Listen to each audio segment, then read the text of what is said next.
Staying on the women here, going from a match that makes sense and the internal logic is there, to the SmackDown Live Women's Championship situation, where we have the champion Asuka, remember her? Who? Up against Mandy Rose. Now, you had said in our Elimination Chamber episode, you had discussed about how Mandy Rose is a likely candidate for a title match. Yeah, we go from one I got wrong to one I got right. Yeah. I like Mandy. I agree with what you said when you said that they've built her up properly to where she's a legitimate contender for the title. There's just not a lot of story there as much. No, because they want you to forget Asuka exists. Yeah, that's like the problem. Yeah, 100%. They, Asuka made Becky Lynch tap at the last pay-per-view. And then I think the first match that she had after the pay-per-view, Mandy rolled her up. Yeah. And then on SmackDown Live this week, the go-home show, she attacks Mandy from behind. Well, like, why would Asuka do that as the champion? She has nothing. What does she need to ambush anybody for? well, they were walking up the ramp backwards and they turned around and there's Asuka. So, Right, but why would she even appear and have to attack? She's the champion. She has nothing to gain by doing that. And like, why did she do that? once again, the internal logic's all flawed. That's what I'm saying. Like, that's because, like, if you are the champion, right, you don't want to ever get physical with somebody unless it's in a match. But also because you're like such a badass like Asuka. Right, because she's a total badass. She doesn't need to get an upper hand on someone. Right, because attacking somebody from behind is like a classic chicken shit heel move. So for me, it's just like upsetting to see what they've done to Asuka. Like, at this point, what do they have her do at WrestleMania? Yeah. I could understand why they keep her off TV because maybe she's just getting over letting her neck rest a little bit. You know, maybe she just wanted to take some time. That's fine. But like you said, why is she out here attacking them from behind? And she's the women's champion. Like, I want to see the champions. Like, if I was okay with not seeing the champions, you'd never hear me complain about Brock Lesnar. You know? Yeah. But, like, I want to see the champion. So, obviously, I'm going to have an issue with them not putting Asuka at least on TV in a segment for most of the week since she made Becky tap. Because she made Becky tap. She did. Becky Lynch tapped out. Clean. Tapped out like a little biggity bitch. Tapped out. And like we said, Asuka's on a completely different level than the other women in WWE right now. I would put it this way. She's on a different level than the remaining women because everybody else is tied up in other stuff. Yeah. You've got the inevitable triple threat that we'll get to in a little bit with Charlotte, Ronda, and Becky. And then you've got Sasha and Bayley running with the tag titles. So Asuka's left at the altar. Yeah. She's the odd man out. With nothing. She's got nothing. Which sucks. So, say Asuka retains here. Who do you think she should challenge? Who do you think should challenge her at WrestleMania? At this point, the only thing that would make sense with what they've done so far is having Sonya Deville take up for Mandy Rose. And then you get Sonya versus Asuka. I was thinking the same thing. And that wouldn't be a bad match. No, it would be good. It would. They just don't give Sonya enough time to get herself over. Yeah. So it would be a good match, but the story leading up to it in WrestleMania is all about that 10-minute video package explaining everything that's happened for the past year. It's going to be like a 2-minute package. You know, Asuka, maybe she puts Mandy Rose in the Asuka lock and kayfabe injures her, and then Sonya has to take up for her, which is more work than they'll ever do for that story. What I just said in 2 seconds. And then you go from there. But like, I don't even think that they'll go that far. They'll just be like, oh, who's the next one? Yeah. Meanwhile, the Iconics are just twisting in the wind. And even like Naomi had like a 30-second match with Mandy on SmackDown. Yeah. Yeah. And how far has she fallen? Oh my God. Oh my God. Naomi they completely buried her.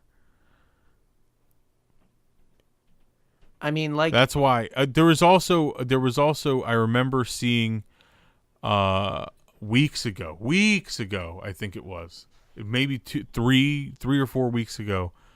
I think it was the first time that either Charlotte or Becky had shown up on Raw.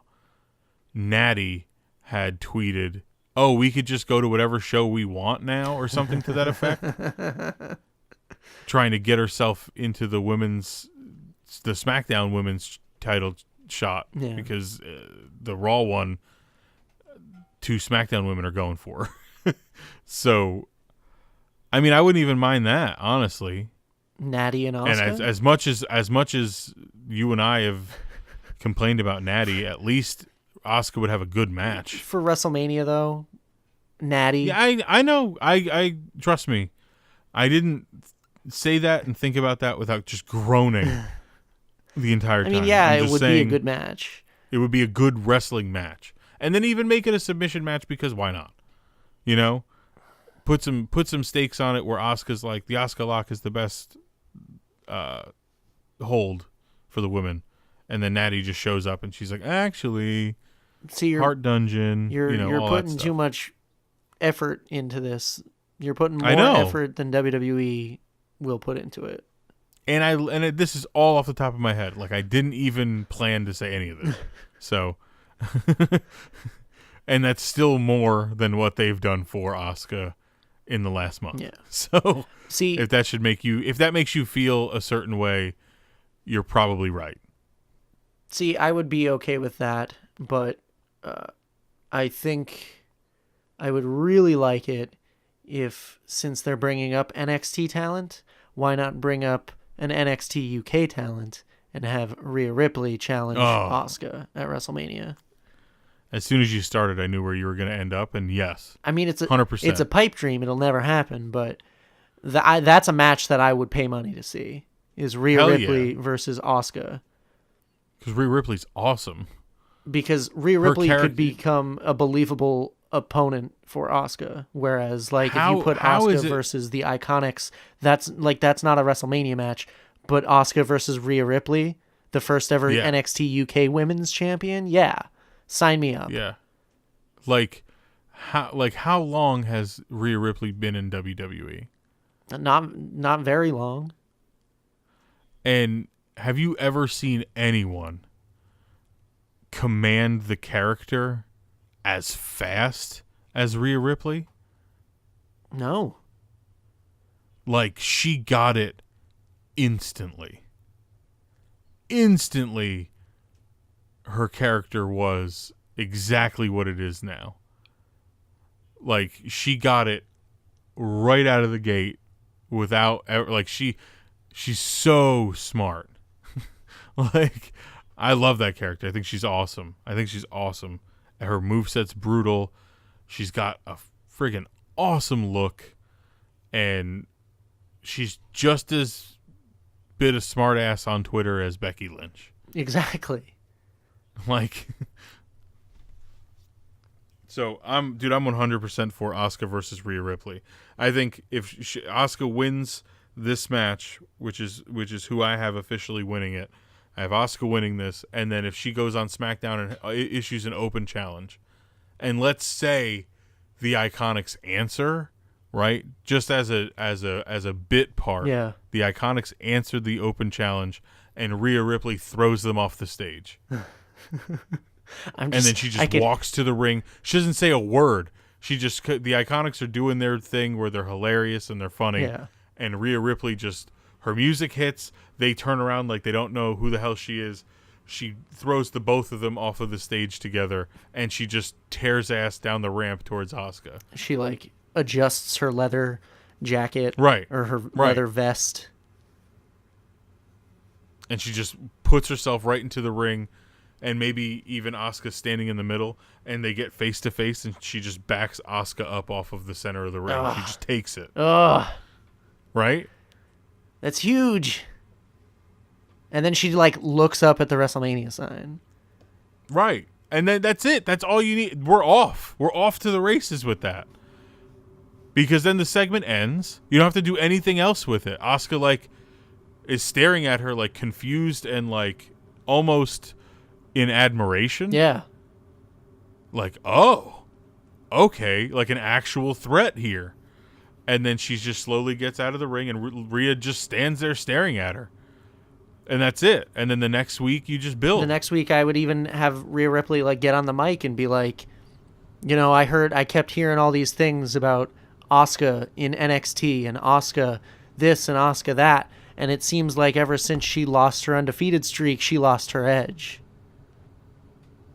And then she just says something to the effect of like, I am the edge. Yeah.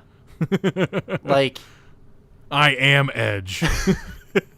On this day. But like, it's stuff like that. Like thinking about that now, like that's such a good story. Yeah. And that's a WrestleMania match right there. Yeah. And Rhea doesn't even have to win it. No. But just to show up and take the spot. Push Asuka to her limit. Yeah. And just like they did with Ember Moon, and then there you go. You literally made a star in Rhea Ripley. Yep. Because not that nobody's going to know who she is, but the casual fan or however you want to word that. Yeah, like the popcorn fan or whatever. Right. They're not going to know who she is, but they're all going to go, who is that? And then if you mention on the broadcast that she's part of the NXT UK brand, maybe somebody that doesn't have the network already buys a subscription, or maybe somebody who has a subscription but has never seen NXT UK goes, what is that show about? I've seen it advertised, but I haven't paid attention yet, but this chick makes me want to see it. Yep. Imagine investing time into stuff that you do, right? You know, like cultivating the talent that you have and promoting it. Right. Imagine. What a world. But it's fine because we'll get Asuka versus Mandy Rose 2 at WrestleMania. Twice in a lifetime.